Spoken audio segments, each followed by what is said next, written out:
और तमामी प्रेस के हमारे तमामी साथियों का मैं शुक्रिया अदा करता हूं और इस्तकबाल करता हूं। आज मंच पर समाजवादी पार्टी के जिम्मेदारान, कम्युनिस्ट पार्टी के जिम्मेदारान, हिंदुस्तानी कम्युनिस्ट पार्टी के जिम्मेदारान और राष्ट्रीय जनता दल के जिम्मेदारान और मेरे साथी आज मंच पे आप लोगों को नजर आ रहे हैं, मौजूद है। मंच पे तमामी साथियों का भी मैं इस्तकबाल करता हूं, स्वागत करता हूं। आप लोगों को पता है, शहर की आवाम को पता है, प्रशासन को पता है, हम लोगों ने प्रेस कॉन्फ्रेंस का ऐलान किया था और उसका मकसद भी आप लोगों के सामने हमने बताया था। आप लोगों को हमारे पीछे स्टेज के ऊपर जो बैनर दिख रहा है, हम लोगों का मुश्तरका फैसला हुआ, हमारा सलाह मशवरा हुआ कि एक प्लेटफार्म को गैर सियासी बनाना है और मशवरे के बाद यह तय हुआ कि माइनॉरिटी डिफेंस कमेटी हम लोगों ने मशवरे से बनाई और आज की प्रेस कॉन्फ्रेंस भी उसी बैनर के ऊपर हो रही है।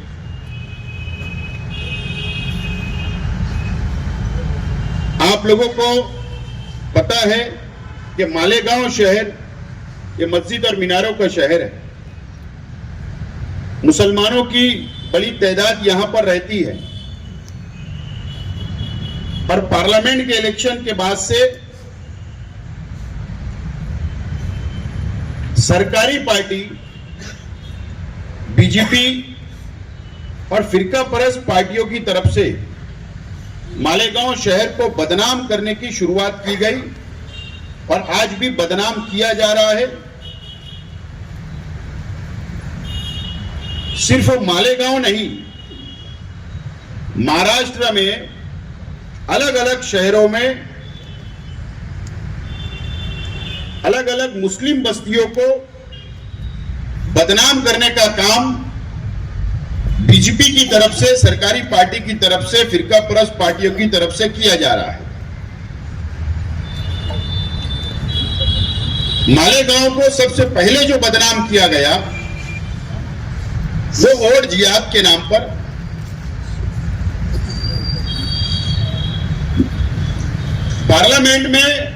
पार्लियामेंट के इलेक्शन में one side Malegaon central assembly हल्के की आवाम ने वोट दिया, कांग्रेस पार्टी के उम्मीदवार चुनकर गई और वहां से वोट जिहाद का इल्जाम हमारे ऊपर आया।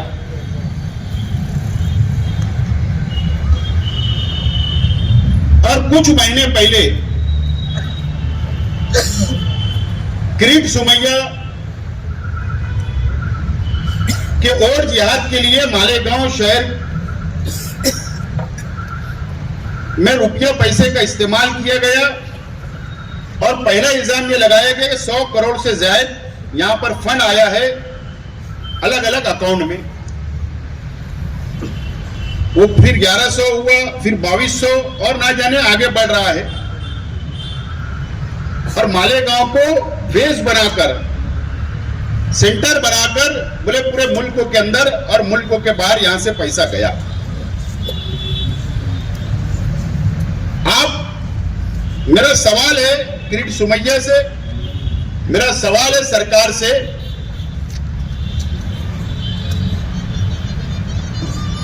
अगर 1000 करोड़ 2200 करोड़ अकाउंट में अलग अलग पूरे देश के अलग अलग रियासत के अंदर, अलग अलग राज्यों के अंदर अलग अलग लोगों के अकाउंट में आया और कल किरीट सोमैया ने यह कहा कि 150 से ज्यादा करोड़ों रुपया यहां पर वोट जिहाद के लिए इस्तेमाल किया गया। अब सवाल यह है मेरा एकदम सीधा कि किरीट सोमैया इसका जवाब दे या सरकार, मरकजी हुकूमत या रियासती हुकूमत कि आला ऑफिसरान जो इसकी इंक्वायरी कर रहे हैं, जो फंड कहां से आया, वो जवाब दे। ये और जिहाद कैसे हो सकता है? ये और जिहाद कैसे हो सकता है? जिन लोगों के अकाउंट में पैसा आया वो तो हमारे हिंदू भाई है। अगर मुसलमानों के अकाउंट के अंदर पैसा आता और अगर वो इस्तेमाल होता तो हम उसको वोट जिहाद मान सकते थे कि वोट के लिए पैसा खर्चा किया गया, इलेक्शन में खर्चा किया गया। लेकिन वो तो अलग अलग हिंदू भाइयों के अकाउंट में गया, वहां विड्रॉल हुआ और ना जाने वो कहां गया। हमारा विरोध नहीं है इंक्वायरी को, इंक्वायरी होना चाहिए। अगर इतना करोड़ों रुपए का फंड अलग अलग अकाउंट में आता है तो उसकी इंक्वायरी होना चाहिए। लेकिन सिर्फ वो मालेगांव को सामने रखकर और मुसलमानों को बदनाम करना, मालेगांव शहर को बदनाम करना, यह अच्छी बात नहीं है। हमारा मानना है तो वो पैसा जो आया है वो इलेक्शन में खर्च नहीं हुआ, और नहीं तो ग्रिड सुमैया ने और सरकार की एजेंसियों ने यह खुलासा करना चाहिए कि मालेगांव में अगर वो पैसा खर्च हुआ इलेक्शन में तो क्या शेख आसिफ ने किया? अगर शेख आसिफ ने किया है तो उसका नाम सामने लाओ। अगर शान हिंद जो उम्मीदवार थे असेंबली के, अगर उन्होंने किया तो वो बात नाम सामने लाओ। या आज के एमएलए का नाम अगर उन्होंने खर्च किया तो वो सामने लाओ। या और कांग्रेस के कैंडिडेट है, आजाद कैंडिडेट, सामने तो लाओ कि पैसा खर्च कहां हुआ। ये बात सामने नहीं लाई जा रही है। सिर्फ गुमराह करने का, मालेगांव को बदनाम करने की साजिश रची जा चुकी है और हमको बदनाम किया जा रहा है। दूसरी बात, जो कमेटी हमने बनाई, डिफेंस माइनॉरिटी डिफेंस कमेटी जो हमने बनाई, ये रोहिंग्या मुसलमान, बांग्लादेशी मुसलमान मालेगांव शहर के अंदर रहते हैं, जन्म दाखले निकालते हैं और एक तरीके से एसआईटी की स्थापना सरकार ने की, एसआईटी बनाई, इंक्वायरी चल रही है और इंक्वायरी उनको इख्तियार है हुकूमत को एसआईटी बनाने का, एक इंक्वायरी करने का, वो इंक्वायरी करे। लेकिन मेरा सवाल है कि एक भी रोहिंग्या बांग्लादेशी मुसलमान यहां पर मिला क्या? इसका जवाब आना चाहिए। इसका जवाब नहीं आ रहा है। सिर्फ 4000 लोग मिले, 4000 दाखले बनाए गए, इल्जाम लगाने का काम किया जा रहा है।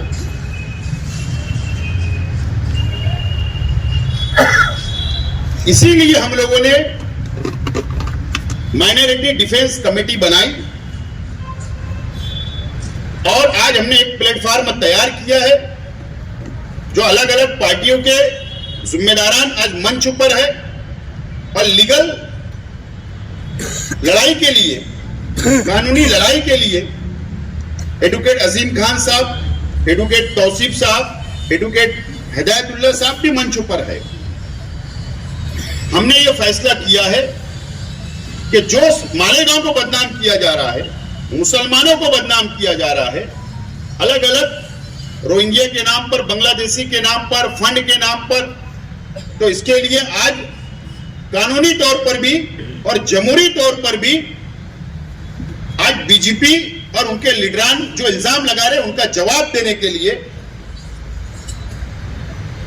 हमने ये प्लेटफॉर्म तैयार किया और हमारी आज ये प्रेस कॉन्फ्रेंस, आज यहां से हमारी शुरुआत होगी और हम हर लड़ाई करने के लिए, चाहे वो कानूनी हो, चाहे वो जमहूरी तौर पर रास्ते पे उतरना हो, चाहे धरना आंदोलन करना हो, या हम लोगों को ये लड़ाई मंत्रालय तक ले जाना हो, हमारी मुकम्मल तैयारी हमने की है और इसीलिए आज की ये प्रेस कॉन्फ्रेंस हमने रखा है। हमारा जो एजेंडा हमने बनाया है, ये जो प्लेटफॉर्म बना, हमारी कौन सी लड़ाई होगी?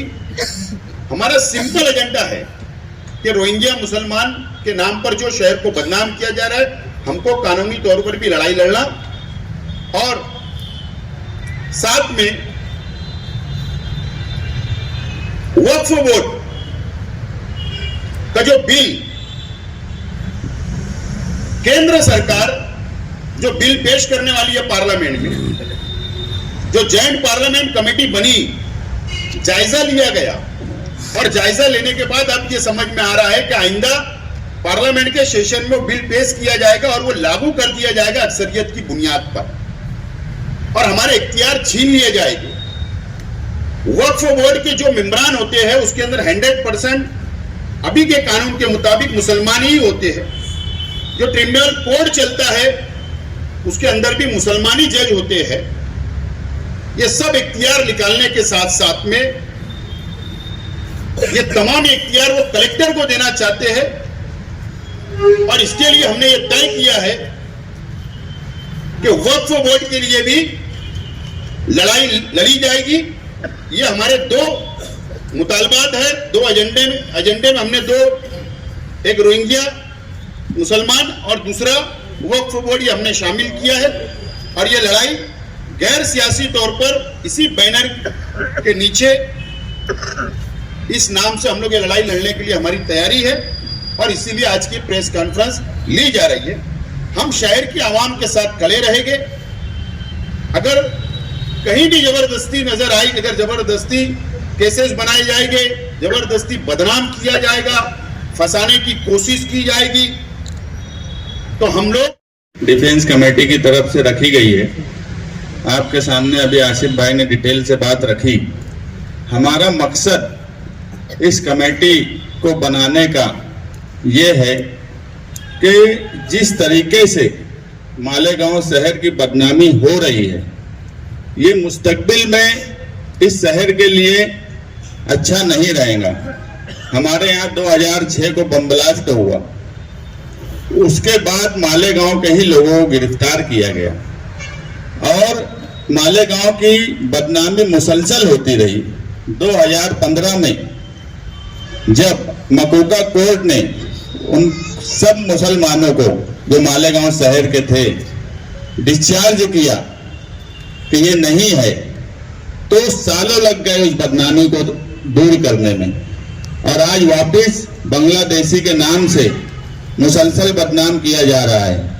अगर इस बदनामी को नहीं रोका गया, इस कार्रवाई पर नजर नहीं रखी गई कानूनी और जमहूरी तौर पर, तो हमें शक है कि जिस तरीके से किरीट सुमैया के बोलने के बाद एसआईटी बन गई, मगर उसके बावजूद भी वो मुसलसल मालेगांव शहर आ रहे हैं, दफ्तर में बैठ रहे हैं, सरकारी कागजात खुद ले रहे हैं, चेक कर रहे हैं, तो ये कहीं ना कहीं सरकार को भी और एसआईटी को भी गुमराह कर रहे हैं। और आज ये हकीकत है कि मुसलमानों के लिए सरकारें ईमानदार नहीं है, इसलिए जरूरत है इस सबसे डिफेंस की इस शहर को और बड़ी ताकत के साथ पूरे शहर को जोड़ने की जरूरत है।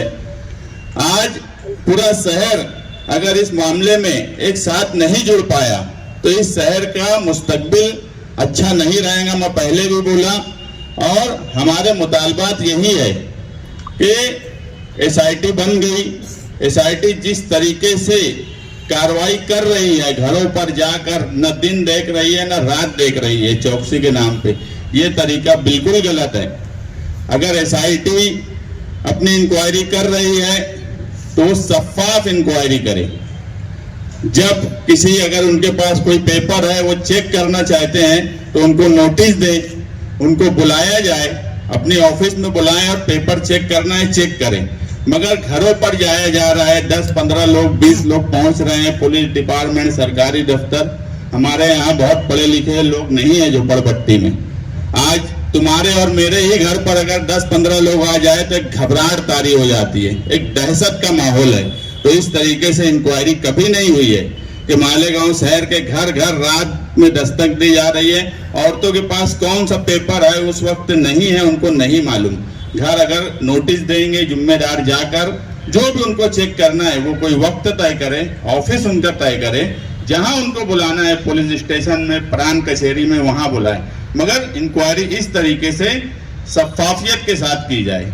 दूसरी बात, जब एसआईटी किरीट सोमैया के बोलने पर नामजद हो गई है, तो उसके बाद अब किरीट सोमैया को इन सब मामलात में बयानात देने की जरूरत नहीं। और हमारी एसआईटी टीम से भी रिक्वेस्ट है, मालेगांव शहर के पुलिस डिपार्टमेंट से भी रिक्वेस्ट है कि वो किरीट सोमैया को ऑफिस में पेपर देखने से फौरी तौर पर रोके। हमें उस आदमी पे कोई 1% भरोसा नहीं है कि वो गलत तरीके से भी पेपर उसमें शामिल कर सकता है और हमारे शहर की बदनामी की जा सकती है। तीसरी बात कि इसके नुकसानात क्या हो रहे हैं। आज एडमिशन का वक्त है, यहाँ पर मेरे पास 3 बच्चियों के पेपर हैं, वो तीनों बच्चियां यहाँ पर हैं। आप मुझे बताओ, राइट टू एजुकेशन है, अगर वो लोग स्थगिति दे दिए, स्टे दे दिए नए दाखिले पर, तो इन बच्चियों का जो राइट टू एजुकेशन सरकार ने कानून बनाया है, इनका नुकसान का जिम्मेदार कौन रहेगा? सरकार रहेंगी या किरीट सोमैया रहेगा, या जो लोग हिकमत अमली से चुप रहने की बात बोल रहे हैं, जिनकी जिम्मेदारी है बोलने की, वो रहेंगे? इसका भी खुलासा होना चाहिए। ऐसे सैकड़ों बच्चे हैं जिनका एडमिशन, अगर उनका दाखिला नहीं मिला तो वो एडमिशन से महरूम रह जाएंगे, उनके एजुकेशन से महरूम रह जाएंगे। तो ऐसे तमाम ही लोगों के लिए भी हम लोग मशवरे से क्या करना है, कैसे करना है, इनका दाखिला दिलवाने की कोशिश करेंगे, क्योंकि ये इनके एजुकेशन का सवाल है, इनके मुस्तकबिल का सवाल है। और ये सब मामलात में चुप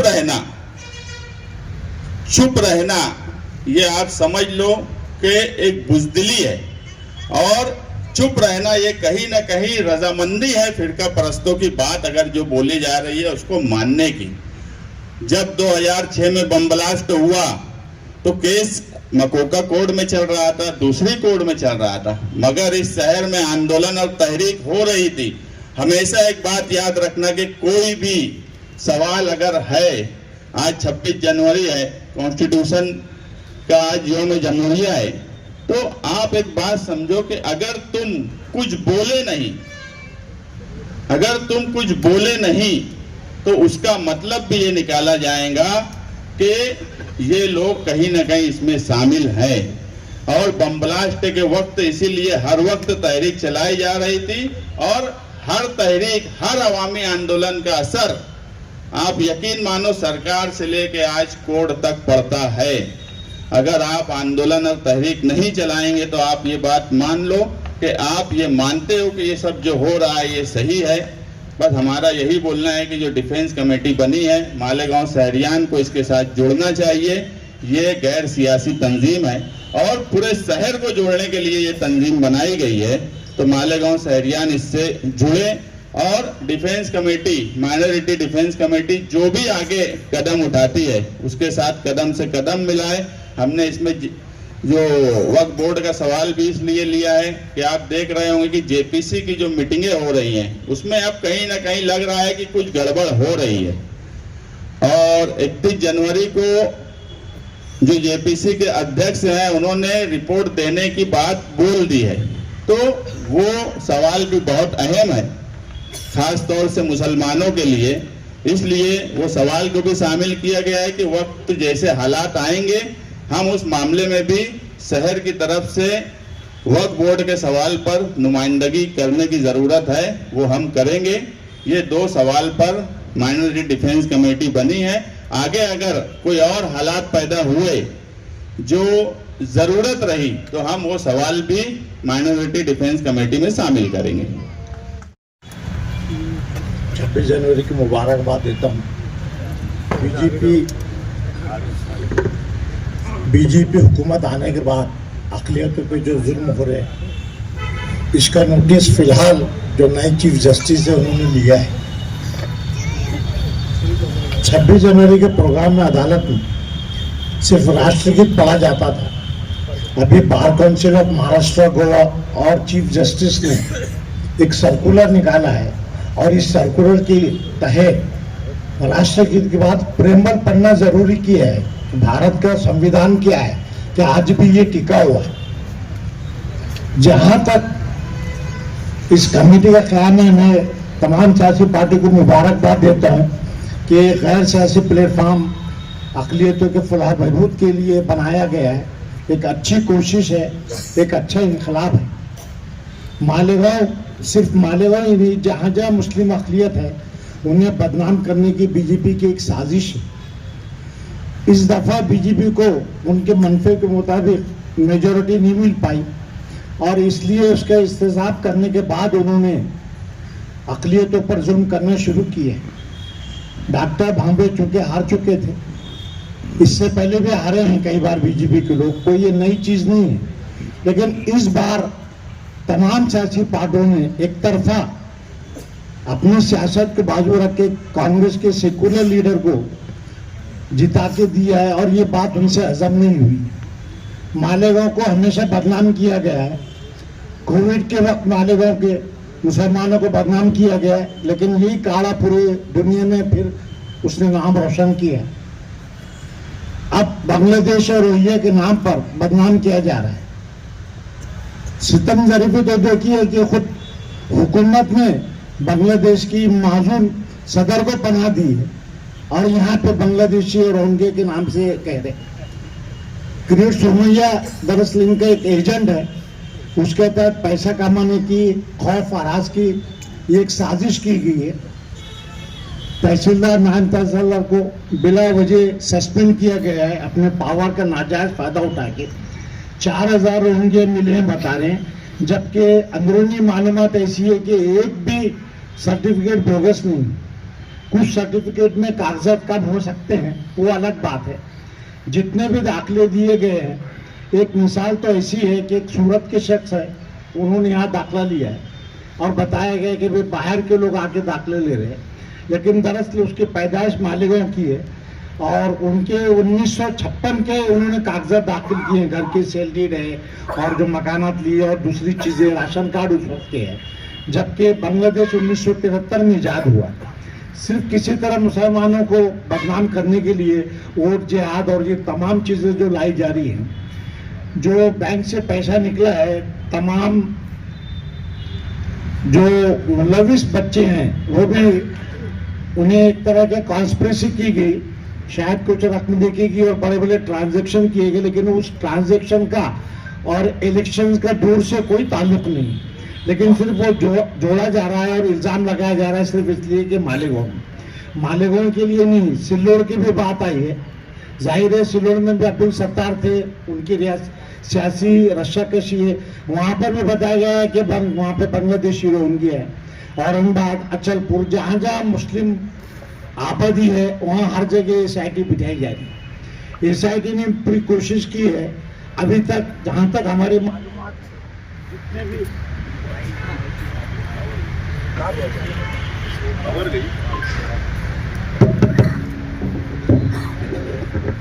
जितने भी कागजात हैं, इन कागजात में एक भी बांग्लादेशी ये रोहिंग्या नहीं मिला है, लेकिन सिर्फ ये मालेगांव को बदनाम किया जा रहा है। और ऐसी सूरत में ये प्लेटफॉर्म कायम करने की अच्छी बात है और हमें इसके लिए इनकलाब लाना पड़ेगा और इसीलिए उसकी पहली कोशिश है। मैं सबको इसकी मुबारकबाद देता हूँ। शुक्रिया।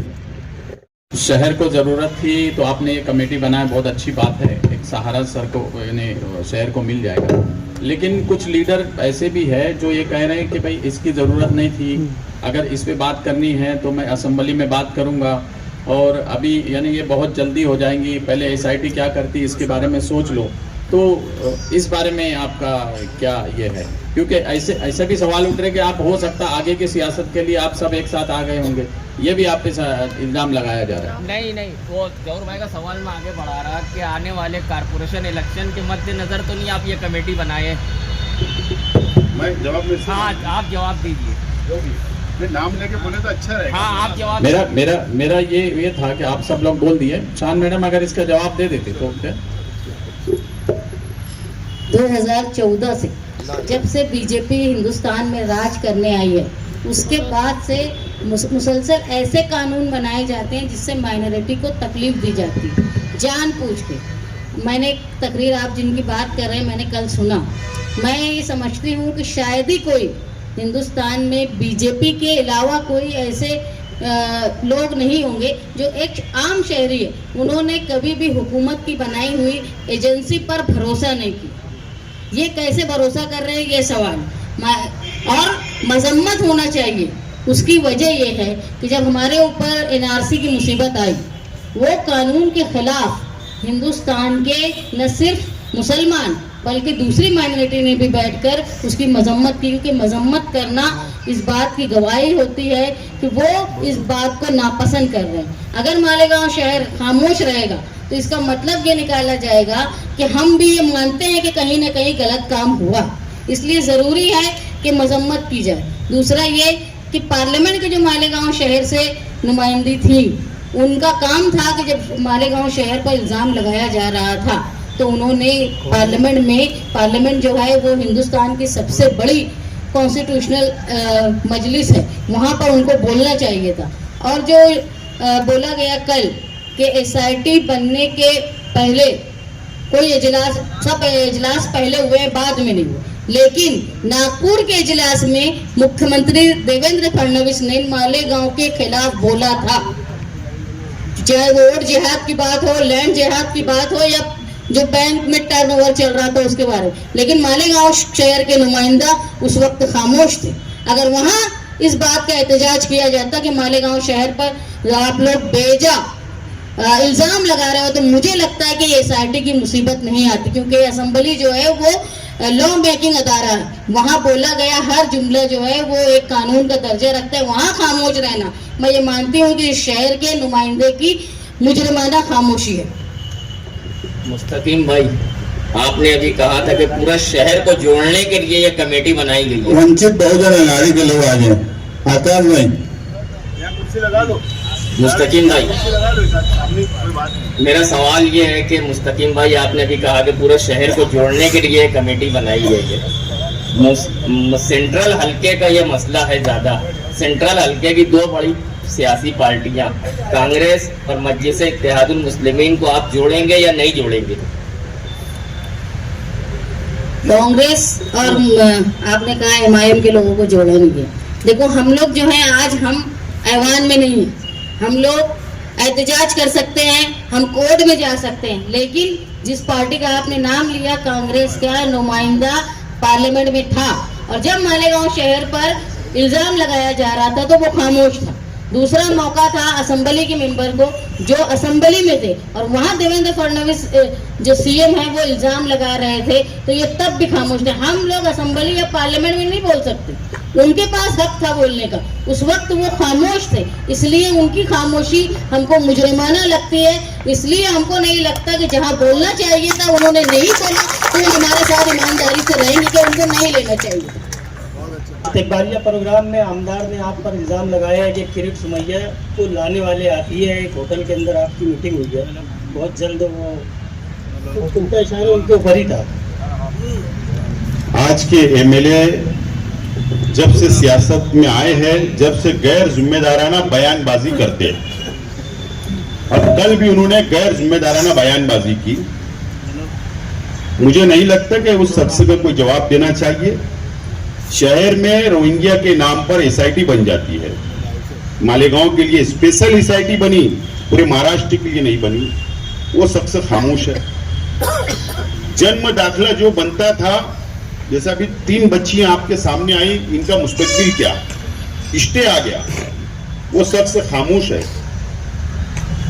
हम लोग बात कर रहे हैं कि बीजेपी किरीट सुमैया से, सरकार से, एसआईटी से लड़ने की जमहूरी तौर पर हम ये बात कर रहे हैं, और एक गैर जिम्मेदाराना बयानबाजी करके आवाम को गुमराह करने का काम आज के एमएलए कर रहे हैं। मैं समझता हूं ऐसा गैर जिम्मेदाराना एमएलए की बात का जवाब नहीं दिया जाए तो बेहतर है। हम हमारा रास्ते पे निकल चुके हैं और इंशाल्लाह हमारी लड़ाई कामयाब होगी। एनडीसी कमेटी ऑफ मालेगांव, इसकी स्थापना करने में आपने जल्दबाजी की है, ऐसा शहर में महसूस किया जा रहा है, क्योंकि शहर ने नुमाइंदगी किसी और को दी है। इसलिए आरोप ये लग रहा है कि भाई आप लोग, मुस्तकीम भाई और आप और तो दूसरी सियासी पार्टियों के लोगों ने जल्दबाजी का फैसला किया है, तो आप जरा खामोश बैठ जाते, जिसको नुमाइंदगी दी है उसको थोड़ा आजमाया होता। मंच पे बैठे लोगों के ब्लड में, खून में ऐसा नहीं है बुजदिल फल। हम लोग जाबाज लोग हैं, हम लोग लड़ने वाले लोग हैं, हम लड़ेंगे। दुनिया कुछ भी हमारे बारे में बोले, हमको उसकी परवाह नहीं है।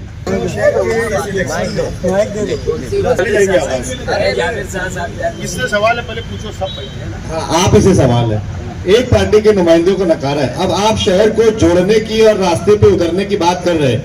आपको लगता है कि ये शहर की आवाम आपके साथ सड़कों पर उतरेंगी और इस आंदोलन में आपका साथ देगी? मंच पे जो भी पार्टी आपको नजर आ रही है, आज के एमएलए से ज्यादा वोट हमारे पास है। इससे बड़ा सबूत क्या चाहिए आपको? और उम्मीद है जो लड़ने वाला होता है, आवाम उसके साथ चलती है। और हमें उम्मीद है कि हम शहर की हिफाजत के लिए, आवाम के हित में हम लोग लड़ाई लड़ रहे हैं और आवाम हमारा साथ देंगी और आप लोग भी देखेंगे और ये शहर भी देखेगा। शेख आसिफ साहब, आपसे मेरा ये सवाल है, आप पीछे मुस्लिम रिजर्वेशन फेडरेशन के नाम से तहरीक अपने दम खम पर चलाए, आज सबको जोड़कर चला रहे, तो क्या आप कमजोर पड़ रहे हैं क्या? कहीं ना कहीं जो है बात ऐसी है, अलग अलग मुतालबात होते हैं।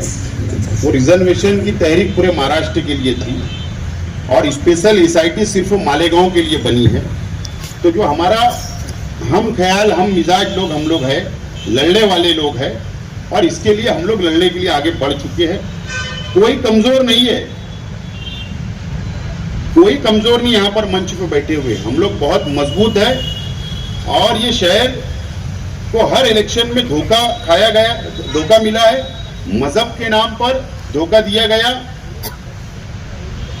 और इससे ज्यादा मैं बोलूंगा तो बात दूर तक जाएंगी, इसलिए मैं जवाब यही खत्म करता हूं। ये जो 3 बच्चियां आपने अभी यहाँ पे बताई, तो ऐसी बहुत सी बच्चियां होंगी जिनके दाखिले यहाँ पे बने नहीं है। इनकी उम्र अभी हम देख रहे हैं 5 साल 6 साल के करीब होंगी, लेकिन ऐसे ये माँ बाप की भी जिम्मेदारी थी कि इन्होंने इनका दाखिले, इनका इंदराज क्यों नहीं हुआ। ये अगर घर में पैदा हुए थे, हॉस्पिटल में पैदा हुए थे, जहाँ भी पैदा हुए थे, इन्होंने अभी तो है ना, ये कोई 60 साल का 70 साल का जो है, जैसे 1-6 का बता रहे थे, 1-6 वाले जो है उनका ठीक है दाखिले का ये नहीं है, लेकिन ये लोगों से क्यों ऐसी गलती हो गई कि इन्होंने अपना दाखिले का इंदराज नहीं कराया? ये भी तो बात है ना। देखो, आज भी मालेगांव में गरीबी है, बहुत एजुकेशन झोपड़पट्टियों में नहीं है, घर में डिलीवरी होती है, लोग सुबह से शाम तक, रात तक काम करते, ध्यान नहीं देते, एडमिशन के वक्त वो जाते हैं तो ये प्रॉब्लम आती है। ये बात बिल्कुल सच है कि पेरेंट्स को अब जो हालात मुल्क के बन गए, बहुत ध्यान देने की ज़रूरत है। मगर अगर जन्म दाखिला नहीं नोंद है तो ऐसा तो नहीं है कि उसके लिए कोई कानून नहीं था, पहले कोर्ट में था, उसके बाद वो पावर दिया गया तहसील ऑफिस को। तो मतलब ये है कि ये चीज हो सकती है, सरकार भी ये बात मानती थी ना कि ऐसी गलतियां हो सकती है, इसलिए कानून बनाया गया। मगर सिर्फ मालेगांव शहर के नाम पर उस कानून पर स्थगिति दे दी गई और इनका राइट टू एजुकेशन जो कानून सरकार ने ही बनाई है, और इसमें ये 3 लड़कियां हैं और सैकड़ों और भी लड़कियां और लड़के हैं, और सरकार का ही नारा है बेटी पढ़ाओ बेटी बढ़ाओ। तो ये तो सरकार का जो नारा है, सरकार का जो कानून है, उसके खिलाफ बात जा रही है। ये गलती नहीं होना चाहिए पेरेंट्स से, ये बात बिल्कुल सच है। मगर गलती होने के लिए ही कानून बना है कि कोई कर दे तो उसका ये रास्ता है।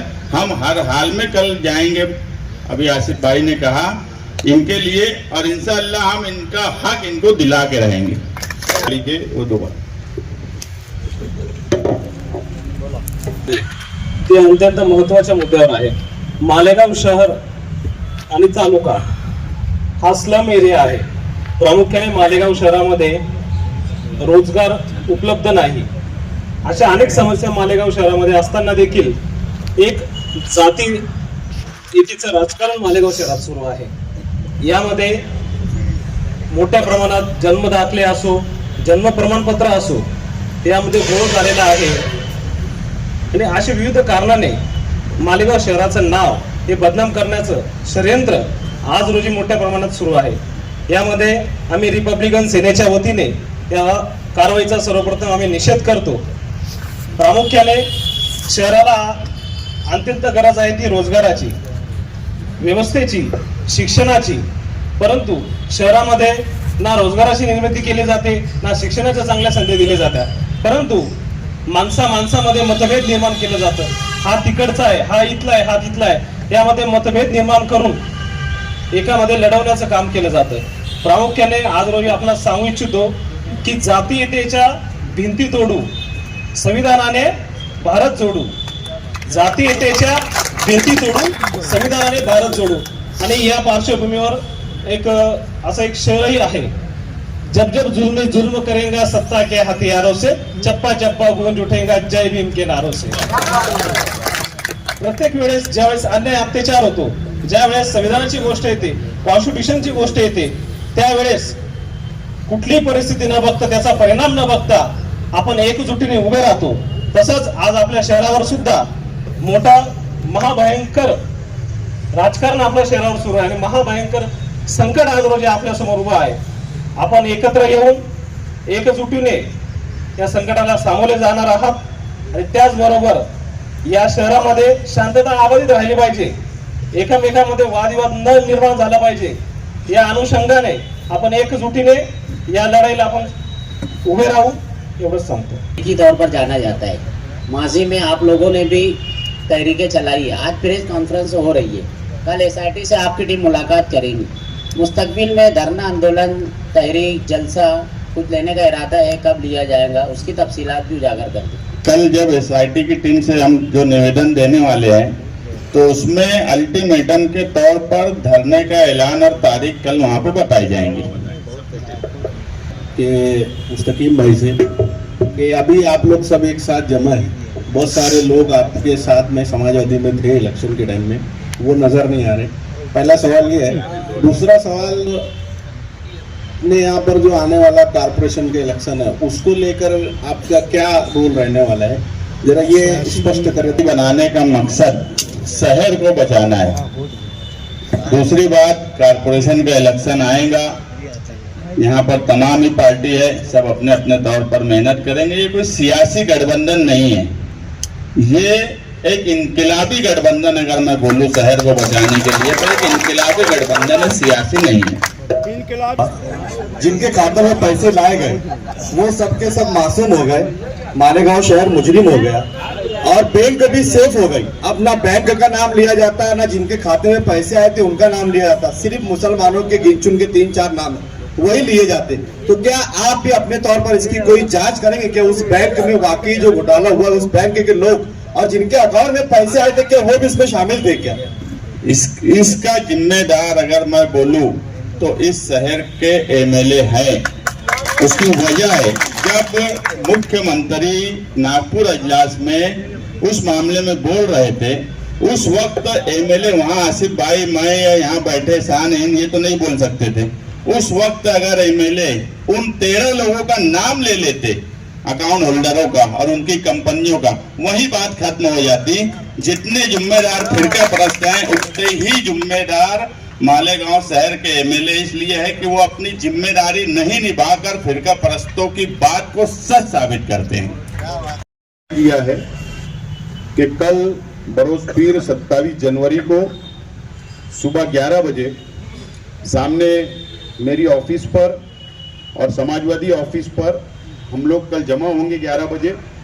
और यहाँ से जो एसआईटी बनी और एसआईटी के जो मेंबरान हैं, चाहे म्युनिसिपल कमिश्नर हो, चाहे एडिशनल एसपी साहब हो, चाहे एडिशनल कलेक्टर साहब हो, चाहे प्रांत साहब हो, तो हम लोग हमारी डिमांड लेकर कल यहाँ पर तमाम ही जिम्मेदारान जाएंगे. मीडिया के भी साथियों से मेरी अपील है कि कल आप लोग भी आइए और तमाम ही मंच पे बैठे हुए या सामने बैठे हुए जितने भी जिम्मेदारान हैं, आप लोगों से भी अपील है कि कल सुबह 11 बजे यहाँ पर हम लोगों को जमा होना है.